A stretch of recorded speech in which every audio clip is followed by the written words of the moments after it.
What's happening, everybody? Welcome back to the channel. I appreciate you. If you've never been here before, hit the subscribe button. Everybody else, welcome back. We're going to talk about a man that's in the news right now, a real piece of garbage. There's a few things I want to say about this sexual offender, this child abuser, a man who just recently sexually molested and abused a 5-year-old girl in New York, in Onondaga County, the same county where the Robert Brooks case took place. So it's the same district attorney, Fitzpatrick, that's going to be handling the case. This guy's name is Ryan Portello. Ryan Portello. Here's a picture of this real waste of life right there. And I want to tell you about the mistake that the system made and why this was able to happen. Another system failure, another criminal justice failure that allowed this man to previously, he in the state of Phoenix, he's from Phoenix, he sexually abused a 5-year-old girl while he was laying in bed with her. And he was charged with felony sexual assault in that case in the state of Phoenix in the year of 2013. And he was, as I said, he was charged with felony sexual assault on a 5-year-old girl in the state of Phoenix in 2013. He was allowed to plea deal. He plea bargained to a lesser charge, to a misdemeanor charge of sexual assault, and ended up getting back out on the street.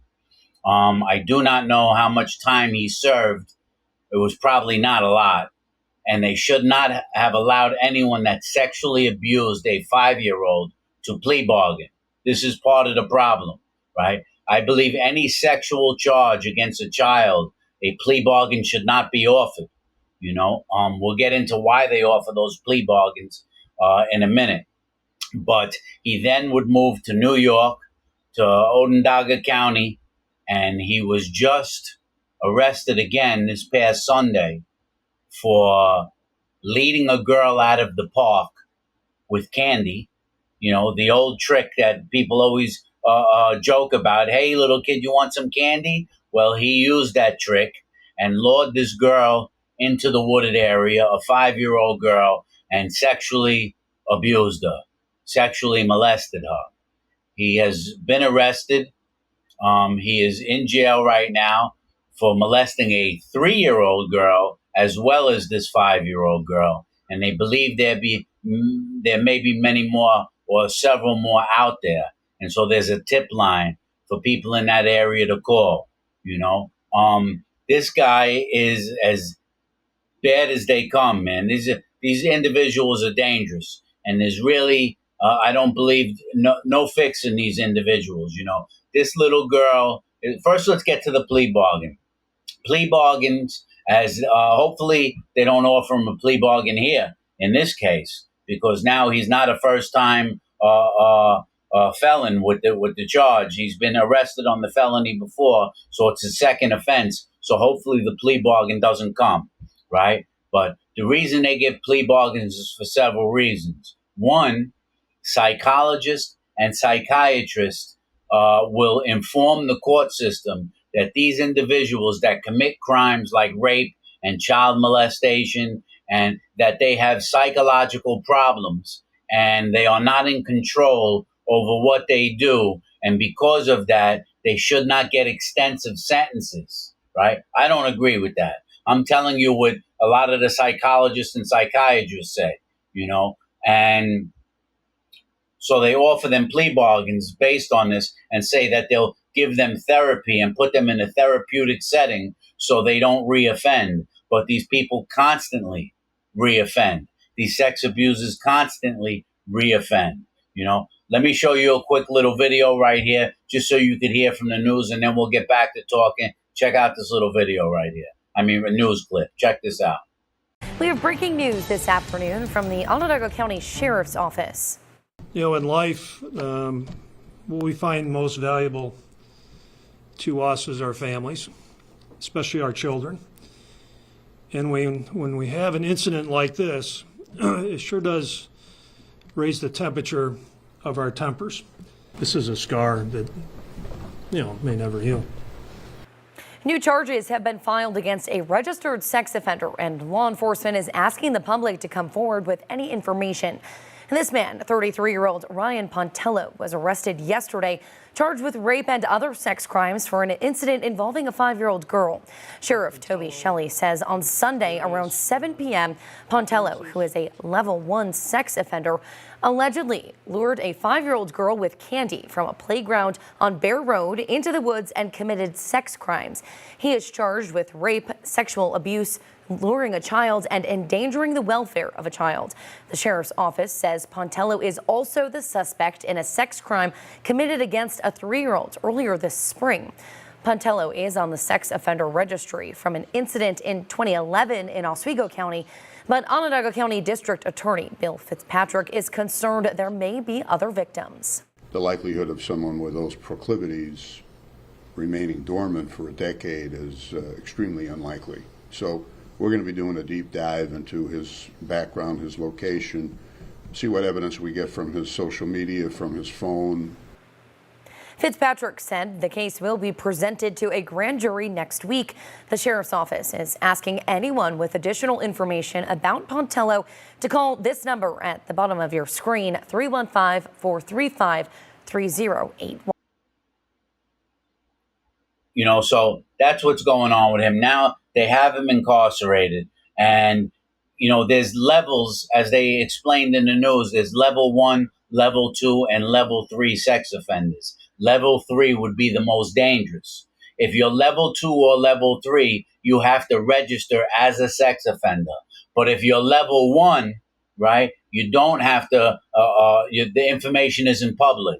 And this guy, Ryan, was a level 1, and that's why people in the community did not know they were living next to a child rapist, right? I don't know how anyone that rapes a child can be level 1 to begin with.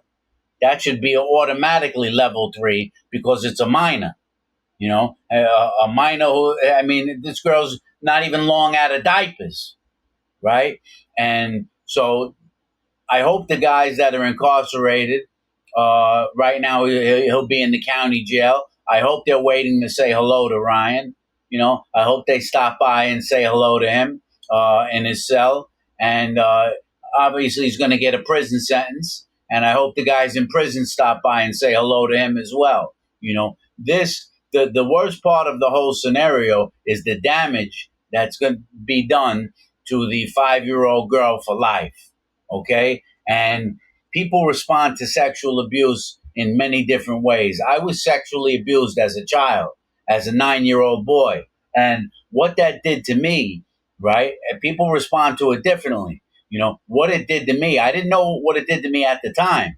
So what I'm saying to you is in hindsight, because after I was abused, I blocked it out for many years and didn't remember it until I got sober, But what it did was set me on a course for disaster. After I was abused, my school grades dropped. I started doing terrible in school. Before that, I was a straight A student. And it subconsciously crushed my ego, right? The abuse crushed my ego. It made me question my own sexuality. It made me feel like I had to prove to the world I was a man. Now, as a young boy, I felt I had to prove to the world I was a man because this man had sexually abused me. And I felt like I had to prove to myself that I was a man, right? And I didn't have the male role model and example there, right? So my examples of men were twisted. And I says, I'm going to do as much drugs as I can because that's what I see these men doing around me. That's going to make me a man. I'm going to sleep with as many women as I can. So I became extremely promiscuous, right? Because I thought sleeping with a lot of women would make me a man.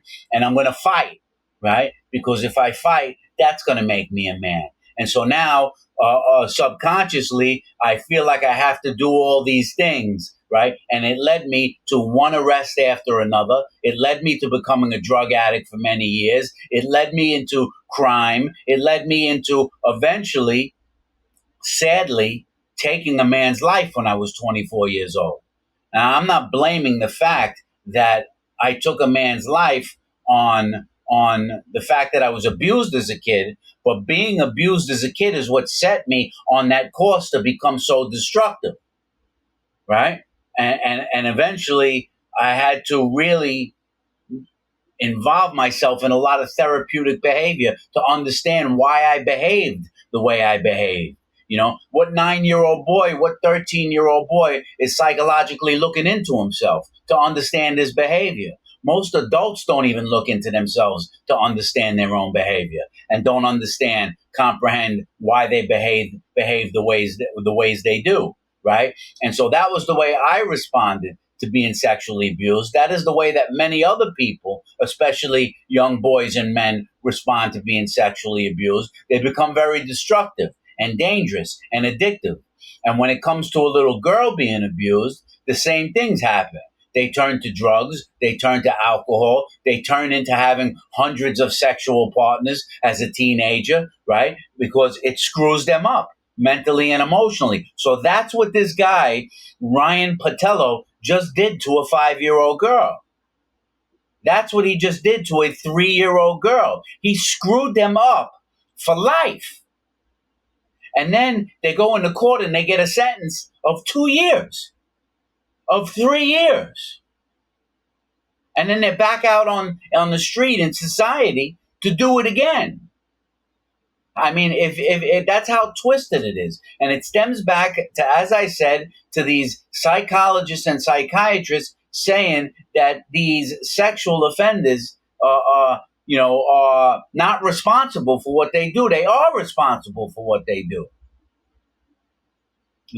And it's just a really, really disgusting thing that just happened, man. They have to stop these plea deals with these sexual offenders, But there's his picture. I hope the guys in prison and in jail say hello to this individual when he gets there, right?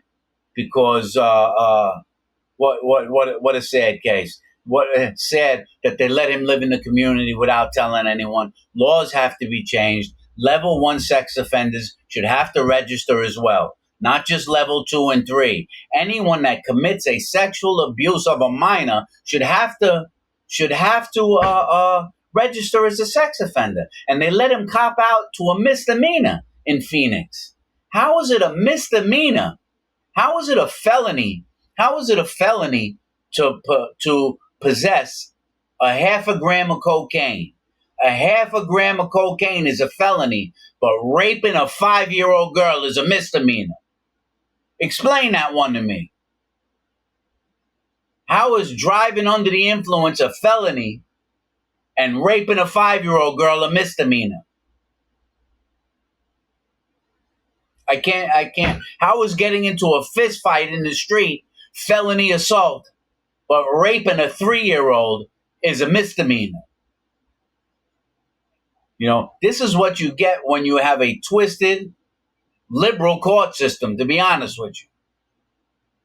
What a disgrace, man. I wanted to do a little report when I found out about this guy. And, I'll get back to my prison stories later. But this is prison related because this guy better end up in prison, man. He better end up in prison. He's lucky I'm not in the prison system with him. I'll tell you that right now. He's lucky that I'm not there with him. I just have to say also, and I'm not blaming them at all, but where were the parents? Where were the parents of a 5-year-old who was playing in the park? Again, I'm not blaming them for what happened, but they have a responsibility to protect their child. If that was my 5-year-old daughter in the park, I would not take my eyes off of her in today's world.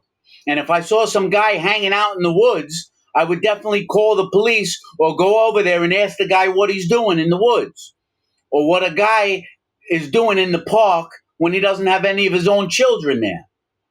So if the 5-year-old was in the park without her parents, they're absolutely 100% neglectful. If there was a 5-year-old in the park without her parents. And if the parents were in the park, what were they doing? Sitting on their cell phone? Looking at their cell phone as their 5-year-old is playing near the woods? Who lets their kid out of their eyesight? I don't understand that at all with the world we live in today. As I said, if it was my daughter, I would not take my eyes off of her or my son. My kid is not getting more than 20 feet away from me. Even in the park, I'm not going to be sitting down on the bench while my kid runs around. I'm going to be up on my feet, walking around with my kid as he's playing. So that's pretty twisted in itself, that someone let their little 5-year-old girl wander off with a man in the park. I can't figure that out. I'll see you guys later. Peace.